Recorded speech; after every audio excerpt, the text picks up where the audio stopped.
Hi, everybody. Today, I'd like to talk a little bit about what you can do to improve the visual impact of your art, especially if you're just beginning or if you don't have any formal training in art. It all comes down to one of the fundamental principles in art, which is whatever you do it with intention, do it with purpose. We're going to work on a series of portraits and we'll deliberately keep everything as simple as possible. I am drawing from imagination, but of course, you can use a photograph or any other visual reference.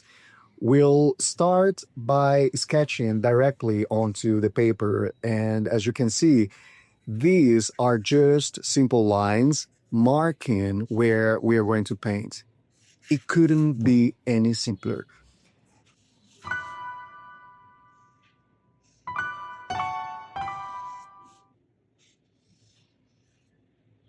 You might have noticed that I am working on a smaller paper, but as I have mentioned in many of our previous videos, when you want to paint, especially something more abstract like these ones, go big. The bigger, the better.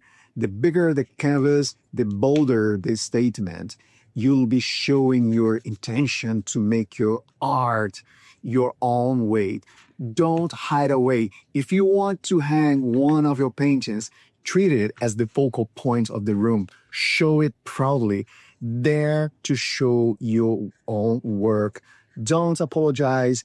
Don't fish for compliments. Don't expect validation. Be your own validation. Be your own storyteller. Of course, always be open to criticism, but understand where it's coming from. Is it from someone who knows you? Is it from someone who understands art? Is it from someone familiar with the process? Or is it simply based on personal taste? Because taste varies from person to person. And don't let honest feedback, when it is different from what you were expecting, don't let that hurt your willingness to keep on doing it. Just add that to what is going to be the reason for you to create more and more and more.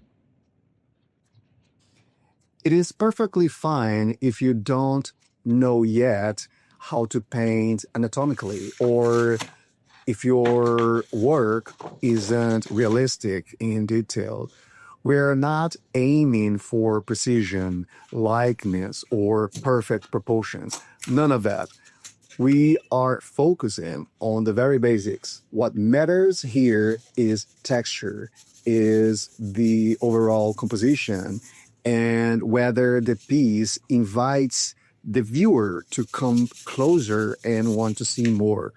As long as your composition is rich in color, texture, and above all, intentionality and purpose, your painting will be interesting and you will have a story to tell.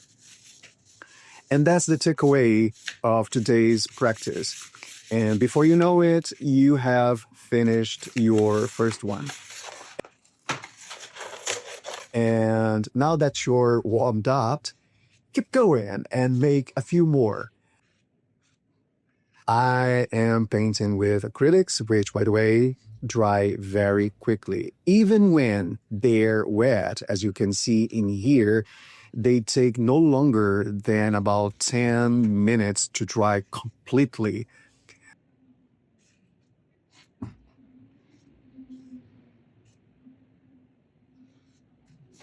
By the way, I made a little mistake while painting. I forgot to check the battery and it died as I kept working.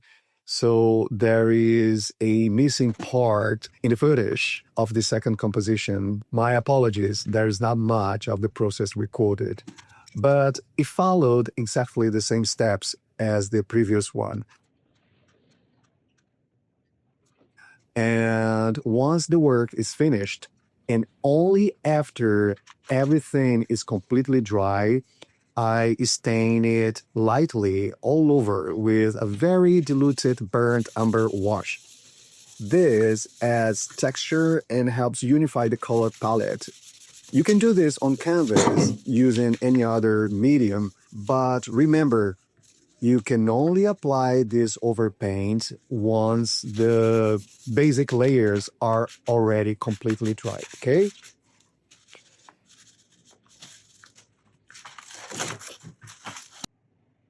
We all start somewhere, and for most of us, that somewhere is far from perfect. Maybe the proportions are off, the colors don't quite match, the lines feel uncertain, but it's in that messy, uncertain, very human space that magic actually begins. Art isn't meant to be perfect, okay? Art is meant to be alive. It's about creating with purpose. It's about having a story to tell. It's about expressing yourself beyond words. It's about choosing to make something, to transform something, to give purpose to something. Many people never start making art because they're afraid it won't be good enough, afraid that they will fail. And most of all, they are afraid of being judged. We often call failure things that we don't like, or the things that one or a few people don't approve of, or simply the things that we think that others won't understand. And perhaps the most painful of all is when we don't start because we compare our early attempts to someone else's success. Listen, every artist you admire has failed paintings behind them. You just don't see it. Uncertainty, mistakes, and even failure, they're all part of the process. They're not opposite of success, but they are the path to it. So when you stop waiting for perfection, when you give yourself permission to make art on purpose, then you begin to move, to learn, and then you realize that all you do, the good, the bad, the ugly, are actually clues pointing you towards your own style. And style isn't something that you decide, it's something that emerges. Okay. And it happens when you stop trying to be someone else. When your hand, your rhythm, your instinct start to speak louder than your fears. That's where your personal style lives, in your brush strokes, your hesitations, your choices. So don't fight it. Don't fight your flaws. Just listen to them. They might be trying to tell you something.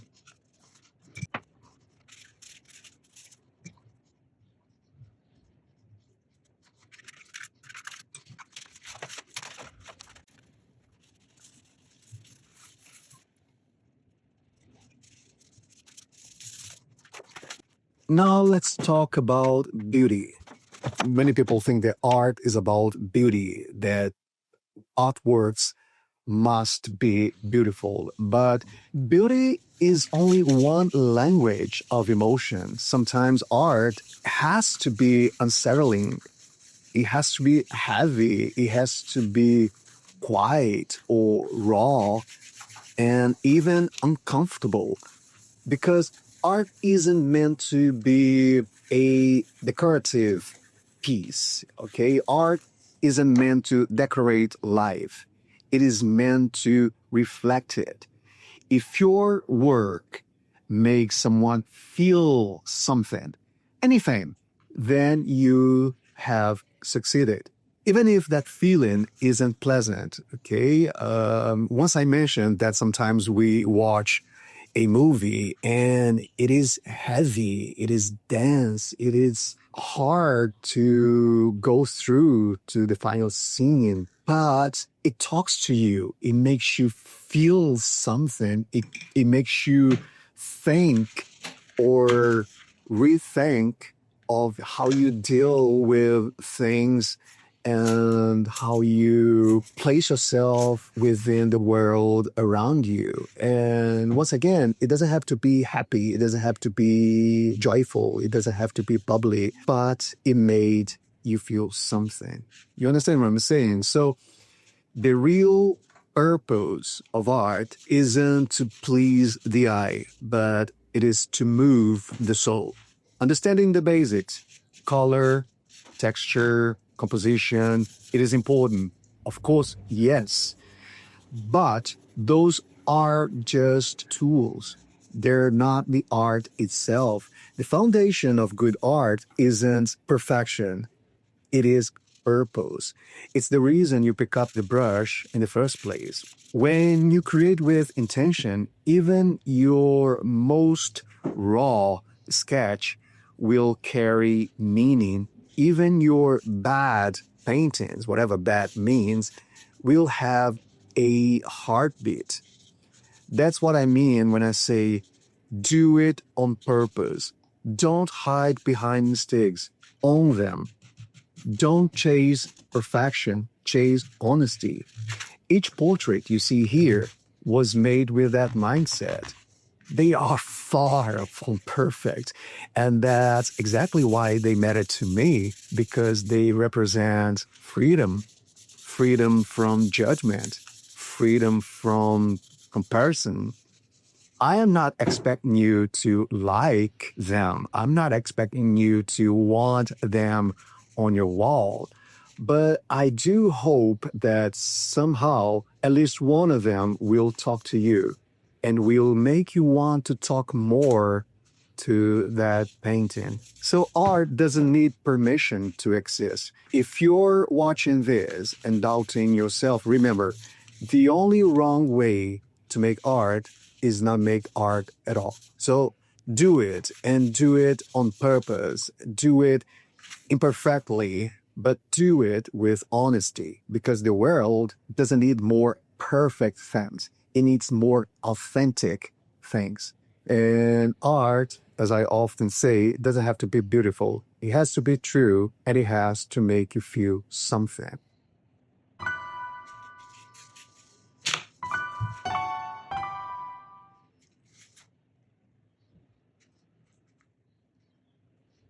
This time I am mainly painting using kitchen paper. It's very watery and I'm not even using brushes. And I'm working with just two color mixes. It's a very dark blue that has umber in the mix and a very dark brown with the same blue in the mix. So they kind of complement each other. And I think this one might be my favorite from this batch.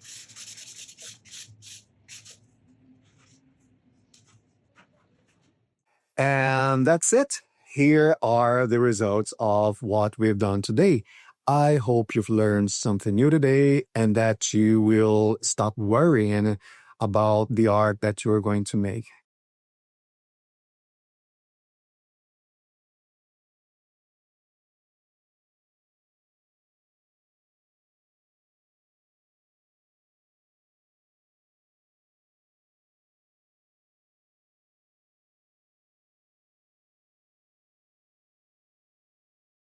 And as always, keep on practicing and thank you for joining us.